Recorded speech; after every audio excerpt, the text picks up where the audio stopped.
Bienvenue à tous sur TV5 Monde. Merci de nous rejoindre sur la chaîne francophone avec moi, l'équipe algérienne, toujours aussi dominatrice depuis le début du tour. Qui pourra les inquiéter aujourd'hui lors de la 5e étape pour Didiaye Joal? C'est parti pour la réponse.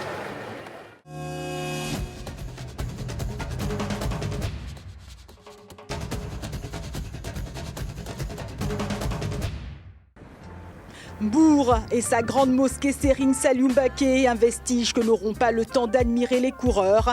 L'étape d'aujourd'hui ne leur en laissera pas l'occasion. Oui, assez courte aujourd'hui en effet, parce qu'il n'y a pas beaucoup de kilomètres et il risque d'y avoir une échappée qui risque de partir dès le départ.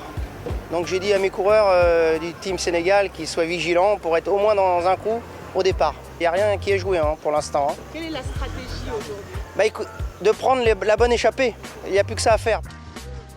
Prendre la bonne échappée, mais l'Algérie va-t-elle laisser faire? Au départ, 44 coureurs. Les calculs sont simples. Au classement général, c'est l'Algérie qui domine la course avec 5 coureurs dans les 11 premiers. Autant dire que cette étape longue de 92 km 900 risque d'être nerveuse, même si pour l'instant, les coureurs s'observent, avec des Sénégalais qui suivent les consignes et se placent bien à l'avant du peloton.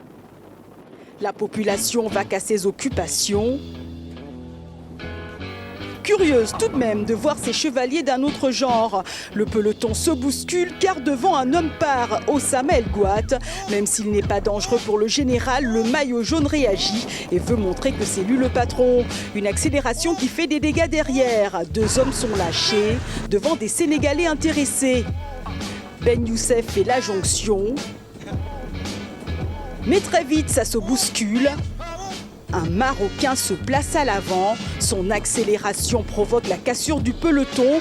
Ils sont désormais 26 coureurs devant.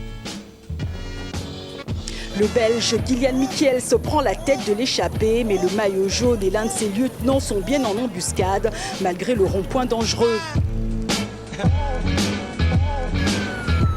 Ça va vite, ça va même très vite.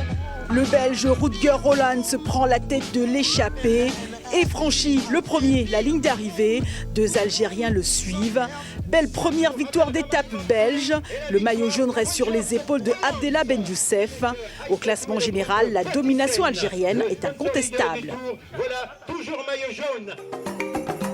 La danse est une culture au Sénégal. Le dancehall, un choix. C'est le cas pour Rodrigue Dibakoro des Rebels.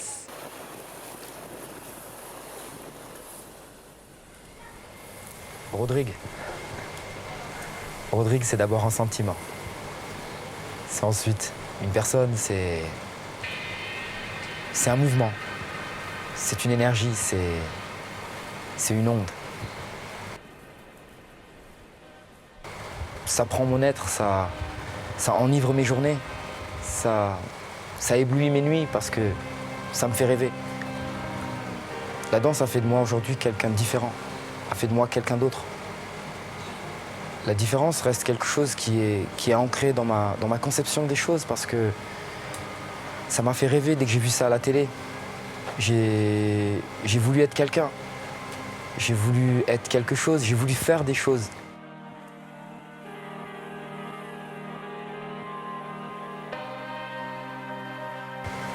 On ressent quelque chose qu'on a envie de partager parce que c'est du bonheur. Et ce bonheur, on a envie de le donner à tout le monde. De là, on revoit les priorités. Ça devient le centre de notre vie. Et là, le grand voyage, il commence. Le mouvement, la fluidité, le regard, l'emprise, être juste, le temps. C'est tout ça pour moi, la danse.